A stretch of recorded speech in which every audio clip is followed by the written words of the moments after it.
The Falls presents The Dracula, Chapter 15. Dr. Seward's diary continue. For a while sheer anger mastered me. It was as if he had during her life struck Lucy on the face. I smote the table hard and rose up as I said to him, "Dr. Van Helsing, are you mad?" He raised his head and looked at me, and somehow the tenderness of his face calmed me at once. "Would I were," he said. "Madness were easy to bear compared with truth like this. Oh, my friend, why, think you, did I go so far round? Why take so long to tell so simple a thing? Was it because I hate you and have hated you all my life? Was it because I wished to give you pain? Was it that I wanted, now so late, revenge for that time when you saved my life and from a fearful death?" I know. "Forgive me," said I. He went on, "My friend, it was because I wished to be gentle in the breaking to you, for I know you have loved that so sweet lady. But even yet I do not expect you to believe. It is so hard to accept at once any abstract truth that we may doubt such to be possible when we have always believed the no of it. It is more hard still to accept so sad a concrete truth, and of such a one as Miss Lucy. Tonight I go to prove it. Dare you come with me?" This staggered me. A man does not like to prove such a truth. Byron accepted from the category jealousy, and proved the very truth he most abhorred. He saw my hesitation and spoke. "The logic is simple. No madman's logic this time, jumping from tussock to tussock in a misty bog. If it not be true, then proof will be relief. At worst it will not harm. If it be true, there is the dread. Yet every dread should help my cause, for in it is some need of belief. Come, I tell you what I propose. First, that we go off now and see that child in the hospital. Dr. Vincent, of the North Hospital, where the papers say the child is a friend of mine, and I think of yours since you were in class at Amsterdam. He will let 2 scientists see his case, if he will not let 2 friends. We shall tell him nothing, but only that we wish to learn. And then... He took a key from his pocket and held it up. "And then we spend the night, you and I, in the churchyard where Lucy lies. This is the key that locked the tomb. I had it from the coffin man to give to Arthur." My heart sank within me, for I felt that there was some fearful ordeal before us. I could do nothing, however, so I plucked up what heart I could and said that we had better hasten, as the afternoon was passing. We found the child awake. It had had a sleep and taken some food, and altogether was going on well. Dr. Vincent took the bandage from its throat and showed us the punctures. There was no mistaking the similarity to those which had been on Lucy's throat. They were smaller, and the edges looked fresher, that was all. We asked Vincent to what he attributed them, and he replied that it must have been a bite of some animal, perhaps a rat, but for his own part, he was inclined to think it was one of the bats which are so numerous on the northern heights of London. "Out of so many harmless ones," he said, "there may be some wild specimen from the south of a more malignant species. Some sailor may have brought one home, and it managed to escape, or even from the zoological gardens a young one may have got loose, or one be bred there from a vampire. These things do occur. You know. Only 10 days ago a wolf got out, and was, I believe, traced up in this direction. For a week after, the children were playing nothing but Red Riding Hood on the heath and in every alley in the place until this Bloofer lady scare came along. Since then it has been quite a gala time with them. Even this poor little mite, when he woke up today, asked the nurse if he might go away. When she asked him why he wanted to go, he said he wanted to play with the Bloofer lady. I hope," said Van Helsing, "that when you are sending the child home you will caution its parents to keep strict watch over it. These fancies to stray are most dangerous, and if the child were to remain out another night, it would probably be fatal. But in any case, I suppose you will not let it away for some days?" "Certainly not. Not for a week at least, longer if the wound is not healed. Our visit to the hospital took more time than we had reckoned on, and the sun had dipped before we came out. When Van Helsing saw how dark it was, he said, "There is not hurry. It is more late than I thought. Come, let us seek somewhere that we may eat, and then we shall go on our way." We dined at Jack Straw's castle, along with a little crowd of bicyclists and others who were genuinely noisy. About 10 o'clock we started from the inn. It was then very dark, and the scattered lamps made the darkness greater when we were once outside their individual radius. The professor had evidently noted the road we were to go, for he went on unhesitatingly, but, as for me, I was in quite a mix-up as to locality. As we went further, we met fewer and fewer people, till at last we were somewhat surprised when we met even the patrol of horse police going their usual suburban round. At last we reached the wall of the churchyard, which we climbed over, with some little difficulty, for it was very dark, and the whole place seemed so strange to us. We found the Westenra tomb. The professor took the key, opened the creaky door, and standing back, politely, but quite unconsciously, motioned me to precede him. There was a delicious irony in the offer, in the courtliness of giving preference on such a ghastly occasion. My companion followed me quickly, and cautiously drew the door to, after carefully ascertaining that the lock was a falling and not a spring one. In the latter case, we should have been in a bad plight. Then he fumbled in his bag, and taking out a matchbox and a piece of candle, proceeded to make a light. The tomb in the daytime, and when wreathed with fresh flowers, had looked grim and gruesome enough. But now, some days afterwards, when the flowers hung lank and dead, their whites turning to rust and their greens to browns, when the spider and the beetle had resumed their accustomed dominance, when the time-discolored stone and dust-encrusted mortar and rusty, dank iron and tarnished brass and clouded silver plating gave back the feeble glimmer of a candle, the effect was more miserable and sordid than could have been imagined. It conveyed irresistibly the idea that life, animal life, was not the only thing which could pass away. Van Helsing went about his work systematically, holding his candle so that he could read the coffin plates, and so holding it that the sperm dropped in white patches which congealed as they touched the metal. He made assurance of Lucy's coffin. Another search in his bag, and he took out a turnscrew.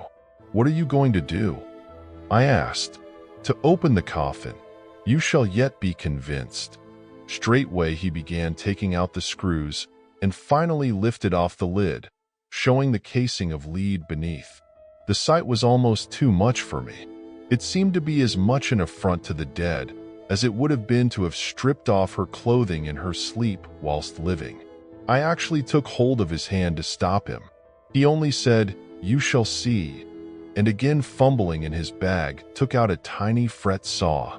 Striking the turnscrew through the lead with a swift downward stab, which made me wince, he made a small hole, which was, however, big enough to admit the point of the saw. I had expected a rush of gas from the week-old corpse. We doctors, who have had to study our dangers, have to become accustomed to such things, and I drew back towards the door. But the professor never stopped for a moment. He sawed down a couple of feet along one side of the lead coffin, and then across and down the other side. Taking the edge of the loose flange, he bent it back towards the foot of the coffin, and holding up the candle into the aperture, motioned to me to look. I drew near and looked. The coffin was empty. It was certainly a surprise to me, and gave me a considerable shock, but Van Helsing was unmoved. He was now more sure than ever of his ground, and so emboldened to proceed in his task. "Are you satisfied now, friend John?" he asked. I felt all the dogged argumentativeness of my nature awake within me as I answered him. "I am satisfied that Lucy's body is not in that coffin, but that only proves one thing." "And what is that, friend John?" "That it is not there." "That is good logic," he said, "so far as it goes. But how can you, account for it not being there?" "Perhaps a body snatcher," I suggested. Some of the Undertaker's people may have stolen it. I felt that I was speaking folly, and yet it was the only real cause which I could suggest. The professor sighed. "Ah well," he said, "we must have more proof. Come with me."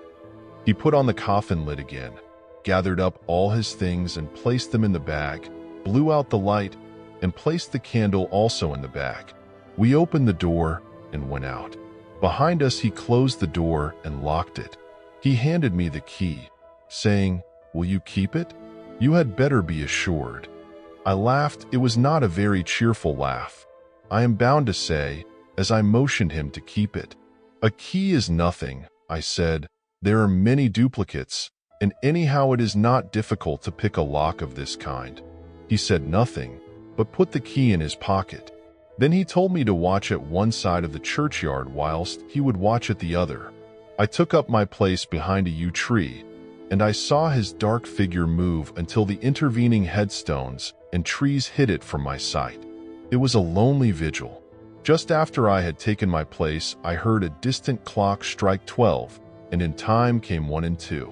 I was chilled and unnerved, and angry with the professor for taking me on such an errand and with myself for coming. I was too cold and too sleepy to be keenly observant, and not sleepy enough to betray my trust. So altogether I had a dreary, miserable time. Suddenly, as I turned round, I thought I saw something like a white streak, moving between 2 dark yew trees at the side of the churchyard farthest from the tomb. At the same time, a dark mass moved from the professor's side of the ground and hurriedly went towards it. Then I too moved, but I had to go round headstones and railed-off tombs, and I stumbled over graves. The sky was overcast, and somewhere far off an early cock crew. A little ways off, beyond a line of scattered juniper trees, which marked the pathway to the church, a white dim figure flitted in the direction of the tomb. The tomb itself was hidden by trees, and I could not see where the figure had disappeared. I heard the rustle of actual movement where I had first seen the white figure, and coming over, found the professor holding in his arms a tiny child. When he saw me, he held it out to me and said, "Are you satisfied now?" "No," I said, in a way that I felt was aggressive. "Do you not see the child?" "Yes, it is a child, but who brought it here? And is it wounded?"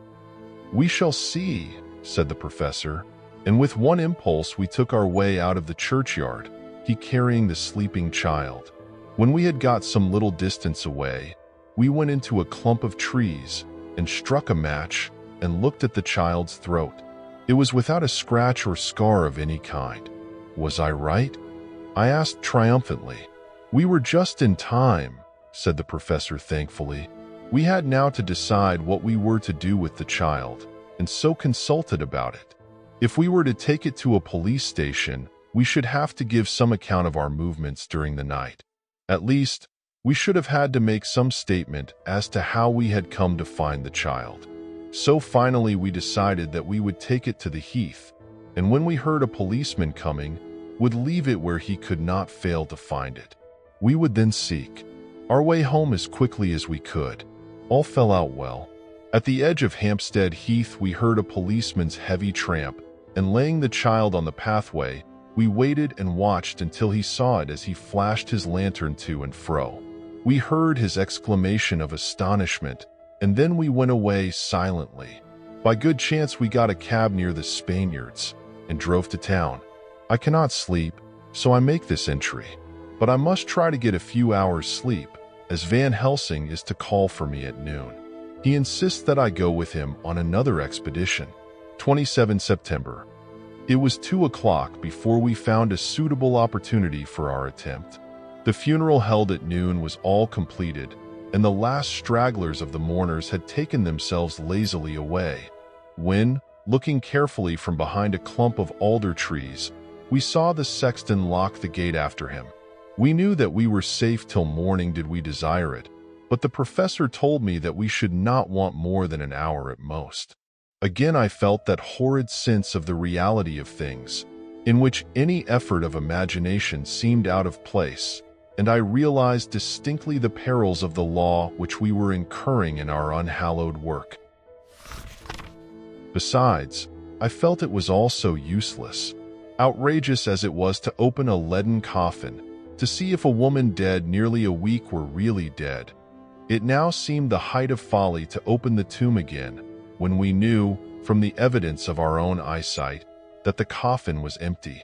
I shrugged my shoulders, however, and rested silent, for Van Helsing had a way of going on his own road, no matter who remonstrated. He took the key, opened the vault, and again courteously motioned me to proceed.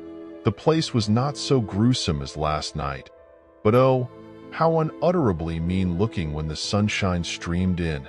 Van Helsing walked over to Lucy's coffin, and I followed. He bent over and again forced back the leaden flange, and a shock of surprise and dismay shot through me. There lay Lucy, seemingly just as we had seen her the night before her funeral. She was, if possible, more radiantly beautiful than ever, and I could not believe that she was dead. The lips were red, nay, redder than before, and on the cheeks was a delicate bloom. "Is this a juggle?" I said to him. "Are you convinced now?" said the professor, in response, and as he spoke he put over his hand, and in a way that made me shudder, pulled back the dead lips and showed the white teeth. "See," he went on, "they are even sharper than before, with this and this," and he touched one of the canine teeth and that below it. "The little children can be bitten. Are you of belief now, friend John?" Once more argumentative hostility woke within me. I could not accept such an overwhelming idea as he suggested. So, with an attempt to argue of which I was even at the moment ashamed, I said, "She may have been placed here since last night." "Indeed? That is so, and by whom?" "I do not know. Someone has done it. And yet she has been dead 1 week. Most peoples in that time would not look so." I had no answer for this, so was silent. Van Helsing did not seem to notice my silence. At any rate, he showed neither chagrin nor triumph. He was looking intently at the face of the dead woman, raising the eyelids and looking at the eyes, and once more opening the lips and examining the teeth. Then he turned to me and said, "Here, there is one thing which is different from all recorded. Here is some dual life that is not as the common. She was bitten by the vampire when she was in a trance, sleepwalking." "Oh, you start? You do not know that, friend John, but you shall know it later, and in trance could he best come to take more blood. In trance she dies, and in trance she is undead too. So it is that she differ from all other. Usually when the undead sleep at home." As he spoke, he made a comprehensive sweep of his arm to designate what to a vampire was home. "Their face show what they are, but this so sweet that was when she not undead, she go back to the nothings of the common dead. There is no malign there, see, and so it make hard that I must kill her in her sleep." This turned my blood cold, and it began to dawn upon me that I was accepting Van Helsing's theories. But if she were really dead, what was there of terror in the idea of killing her? He looked up at me and evidently saw the change in my face, for he said almost joyously, "Ah, you believe now?" I answered, "Do not press me too hard all at once. I am willing to accept. How will you do this bloody work?" "I shall cut off her head and fill her mouth with garlic, and I shall drive a stake through her body." It made me shudder to think of so mutilating the body of the woman whom I had loved. And yet the feeling was not so strong as I had expected. I was, in fact, beginning to shudder at the presence of this being, this undead, as Van Helsing called it, and to loathe it. Is it possible that love is all subjective or all objective? I waited a considerable time for Van Helsing to begin, but he stood as if wrapped in thought.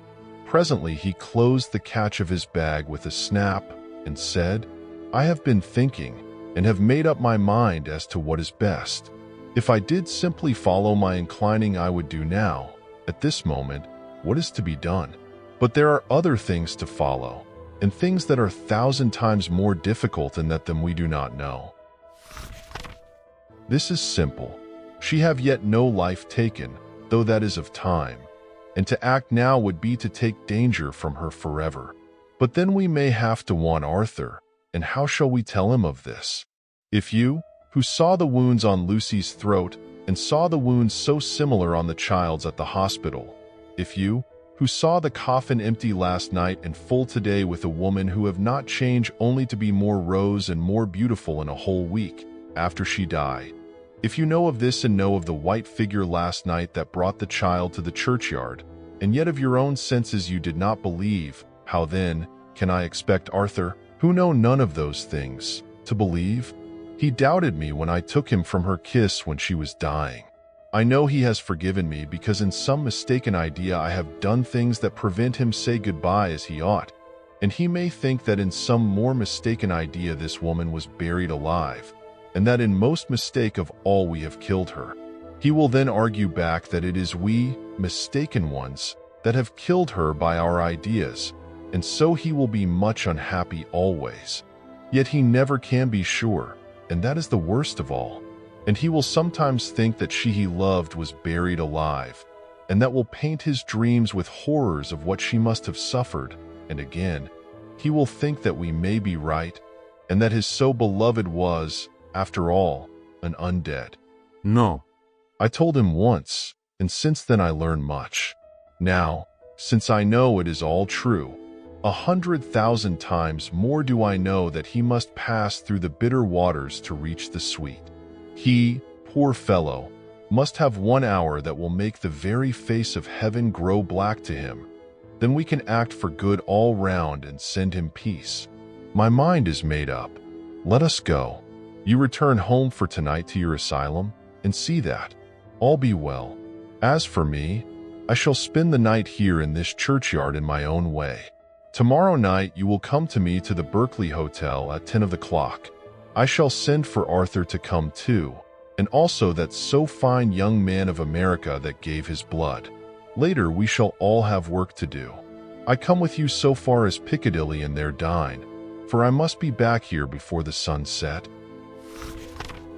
So we locked the tomb and came away, and got over the wall of the churchyard, which was not much of a task, and drove back to Piccadilly. Note left by Van Helsing in his portmanteau. Berkeley Hotel directed to John Seward, M.D. Not delivered. September 27th, friend John. I write this in case anything should happen. I go alone to watch in that churchyard. It pleases me that the undead, Miss Lucy, shall not leave tonight, that so on the morrow night she may be more eager. Therefore I shall fix some things she like not, garlic and a crucifix, and so seal up the door of the tomb.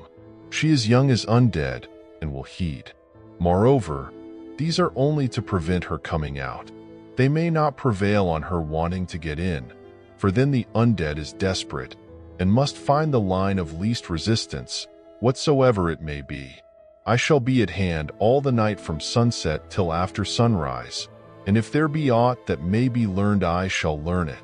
For Miss Lucy or from her, I have no fear, but that other to whom is there that she is undead, he have not the power to seek her tomb and find shelter. He is cunning, as I know from Mr. Jonathan and from the way that all along he have fooled us when he played with us for Miss Lucy's life, and we lost, and in many ways the undead are strong. He have always the strength in his hand of 20 men. Even we 4 who gave our strength to Miss Lucy, it also is all to him. Besides, he can summon his wolf and I know not what. So if it be that he came thither on this night, he shall find me. But none other shall, until it be too late. But it may be that he will not attempt the place. There is no reason why he should. His hunting ground is more full of game than the churchyard where the undead woman sleeps, and the one old man watch. Therefore I write this in case. Take the papers that are with this, the diaries of Harker and the rest, and read them, and then find this great undead, and cut off his head and burn his heart or drive a stake through it, so that the world may rest from him. If it be so, farewell. Von Helsing. Dr. Seward's Diary, 28 September. It is wonderful what a good night's sleep will do for one. Yesterday, I was almost willing to accept Van Helsing's monstrous ideas, but now they seem to start out lurid before me as outrages on common sense. I have no doubt that he believes it all. I wonder if his mind can have become in any way unhinged. Surely there must be some rational explanation of all these mysterious things.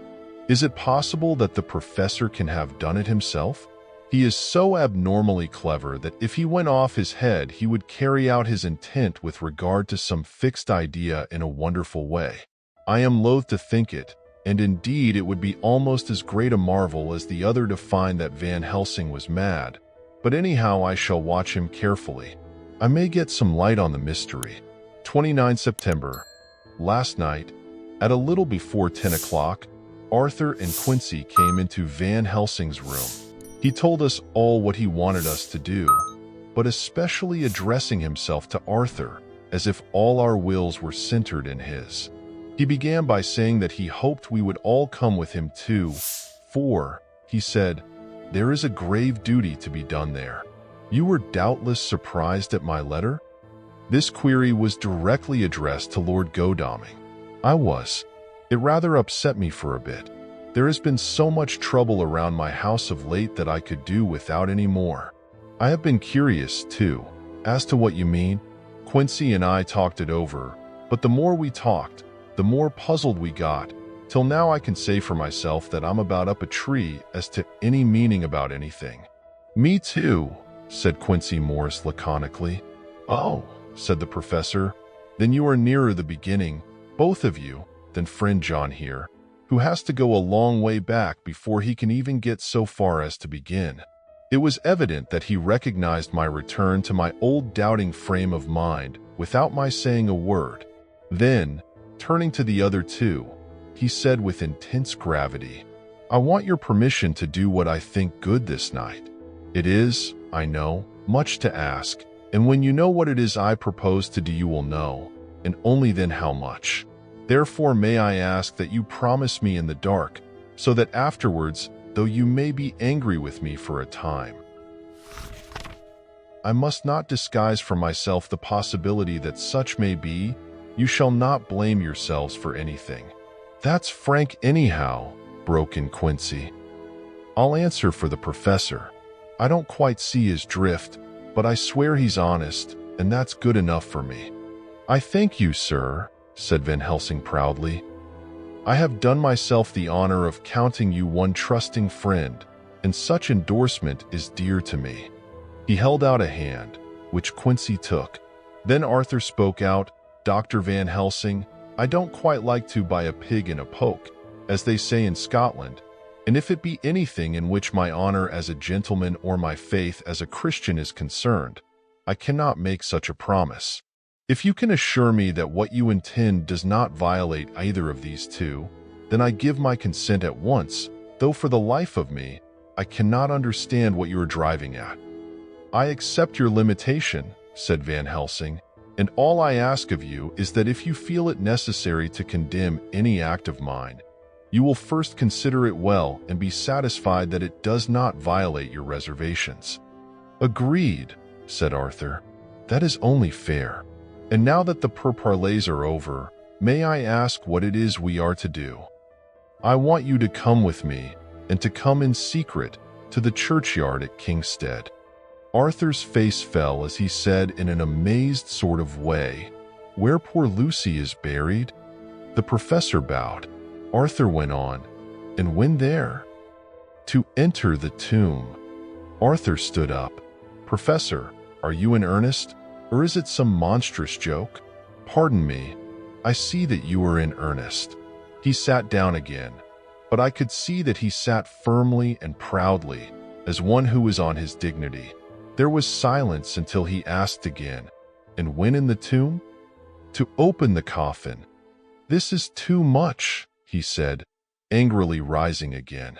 I am willing to be patient in all things that are reasonable, but in this desecration of the grave, of one who, he fairly choked with indignation. The professor looked pityingly at him. "If I could spare you one pang." "My poor friend," he said, "God knows I would. But this night our feet must tread in thorny paths, or later, and forever, the feet you love must walk in paths of flame." Arthur looked up with set white face and said, "Take care, sir, take care." "Would it not be well to hear what I have to say?" said Van Helsing. "And then you will at least know the limit of my purpose. Shall I go on?" "That's fair enough," broke in Morris. After a pause, Van Helsing went on, evidently with an effort. "Miss Lucy is dead, is it not so?" "Yes." "Then there can be no wrong to her. But if she be not dead—" Arthur jumped to his feet. "Good God!" he cried. "What do you mean? Has there been any mistake? Has she been buried alive?" He groaned in anguish that not even hope could soften. "I did not say she was alive, my child. I did not think it. I go no further than to say that she might be undead." Undead, not alive. What do you mean? Is this all a nightmare, or what is? There are mysteries which men can only guess at, which age by age they may solve only in part. Believe me, we are now on the verge of one. But I have not done. May I cut off the head of dead Miss Lucy? Heavens and earth, no!" cried Arthur in a storm of passion. "Not for the wide world will I consent to any mutilation of her dead body. Dr. Van Helsing, you try me too far. What have I done to you that you should torture me so? What did that poor, sweet girl do that you should want to cast such dishonor on her grave? Are you mad that you speak of such things, or am I mad to listen to them? Don't dare think more of such a desecration. I shall not give my consent to anything you do. I have a duty to do in protecting her grave from outrage, and by God, I shall do it." Van Helsing rose up from where he had all the time been seated and said, gravely and sternly, "My Lord Godalming, I too have a duty to do, a duty to others, a duty to you, a duty to the dead, and by God, I shall do it. All I ask you now is that you come with me, that you look and listen, and if when later I make the same request you do not be more eager for its fulfillment even than I am, then I shall do my duty, whatever it may seem to me. And then, to follow your lordship's wishes, I shall hold myself at your disposal to render an account to you, when and where you will." His voice broke a little, and he went on with a voice full of pity. "But I beseech you, do not go forth in anger with me. In a long life of acts which were often not pleasant to do, and which sometimes did wring my heart, I have never had so heavy a task as now. Believe me that if the time comes for you to change your mind towards me, one look from you will wipe away all this so sad hour, for I would do what a man can to save you from sorrow. Just think, for why should I give myself so much labor and so much of sorrow? I have come here from my own land to do what I can of good, at the first to please my friend John, and then to help a sweet young lady, whom too I come to love. For her, I am ashamed to say so much, but I say it in kindness. I gave what you gave, the blood of my veins. I gave it, I who was not, like you, her lover, but only her physician and her friend. I gave her my nights and days, before death, after death, and if my death can do her good even now, when she is the dead undead, she shall have it freely." He said this with a very grave, sweet pride, and Arthur was much affected by it. He took the old man's hand and said in a broken voice, "Oh, it is hard to think of it, and I cannot understand, but at least I shall go with you and wait." Please, like, comment, share, subscribe to our channel for more. Thank you.